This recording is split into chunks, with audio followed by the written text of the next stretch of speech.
आता राज्याच्या विविध जिल्ह्यातल्या ठळक घडामोडींकडे एक नजर. जिल्हा झटपट. तंत्रज्ञानाच्या उपयोगाने प्रशासनात सहजता आणावी असं मत अमरावती विभागीय आयुक्त डॉक्टर श्वेता सिंघल यांनी जिल्ह्यात आयोजित महसूल परिषदेत केलं व्यक्त. एसटी प्रवर्गातून आरक्षण देण्यात यावं या मागणीसाठी छत्रपती संभाजीनगर जिल्ह्यातील कन्नड इथे बंजारा समाजाचा मोर्चा. बंजारा बांधव मोठ्या संख्येनं सहभागी. चंद्रपूरहून नागपूरकडे जाणाऱ्या चारचाकी वाहनाला आनंदवन चौकाजवळ आग लागल्याची घटना. वाहन जळून खाक. सुदैवानं कोणतीही जीवितहानी नाही.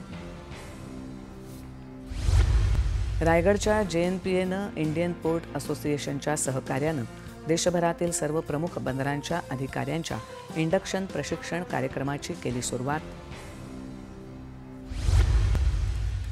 आणि आदिवासी प्रवर्गामध्ये घुसखोरी होऊ देणार नाही अशी घोषणा देत आदिवासी सकल समितीच्या वतीने यवतमाळच्या उमरखेड इथे एल्गार मोर्चाचं आयोजन.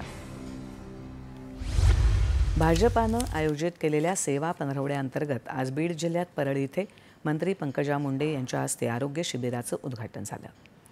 तसंच केंद्र सरकारच्या निरोगी स्त्री सशक्त कुटुंब या अभियानाचाही त्यांनी शुभारंभ केला. याअंतर्गत आरोग्य तपासणी, रक्तदान शिबिर आणि नेत्र तपासणी केली जाते. सर्वांनी या उपक्रमाचा लाभ घ्यावा असं आवाहन मुंडे यांनी केलं आहे.